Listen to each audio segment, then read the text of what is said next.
સુરત નવી સિવિલ હોસ્પિટલમાં અંગદાન અંગે જાગૃતતાની સાથે સિવિલ કર્મચારીઓને ધાબળાનું વિતરણ કરાયું હતું. સુરતની નવી સિવિલ હોસ્પિટલમાં અંગદાન અંગે જાગૃતિ કાર્યક્રમનું આયોજન કરવામાં આવ્યું હતું, જેમાં નવી સિવિલ હોસ્પિટલના તમામ મોટા ઉમેદવારો હાજર રહ્યા હતા. આ કાર્યક્રમમાં નવી સિવિલ કર્મચારીઓને ધાબળાનું વિતરણ કરવામાં આવ્યું હતું. અંગદાન કાર્યક્રમમાં હાજર રહેલા ઉમેદવારોએ અંગદાનના મહત્વ વિશે જણાવ્યું હતું અને અંગદાન કરવા માટે પ્રોત્સાહિત કર્યા હતા. આ કાર્યક્રમમાં નવી સિવિલ હોસ્પિટલના કર્મચારીઓએ પણ ભાગ લીધો હતો અને અંગદાનના મહત્વ વિશે જાગૃતિ ફેલાવી હતી. નમસ્કાર દર્શક મિત્રો, આજે આપણા સરના માનનીય એવા શ્રી દિલીપ દેશમુખ દાદાની જન્મદિવસ છે, જે અંગદાન ચેરિટેબલ ટ્રસ્ટના પ્રમુખ બી છે અને એમને જે રીતે સમાજમાં અંગદાન વિશે જાગૃતિ ફેલાઈ છે તથા જે બ્રેઇન ડેડ વ્યક્તિઓ હોય એને અંગદાન માટે જે પ્રેરિત કર્યા છે, સુરત સિવિલની હોસ્પિટલની ટીમ આજે એમનો બર્થડે સેલિબ્રેટ કર્યો છે. આપણે જેટલા બી આપણા સર્વન્ટ સ્ટાફ છે, અધર સ્ટાફ છે, એ બધાને કંબલ આપીને એમનું સન્માન કર્યું છે.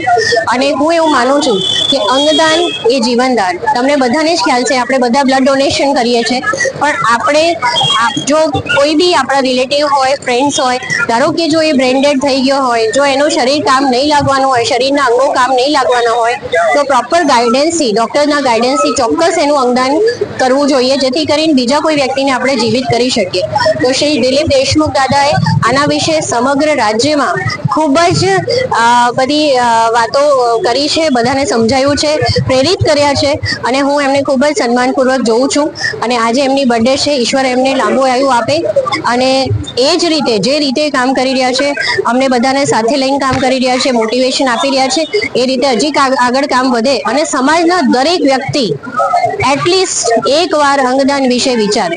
હું એમ નથી કહેતી કે કમ્પલસરી આપો, પણ જો તમે એ સિચ્યુએશનમાં હો કે જ્યારે તમારું બોડી અને તમારા અંગ તમને જ કામ નથી લાગવાના, તો શું કામ મળતા પહેલા કોઈને અંગદાન નહીં કરવું? શું કામ મળતા પહેલા કોઈને જીવનદાન આપીને ન જવું?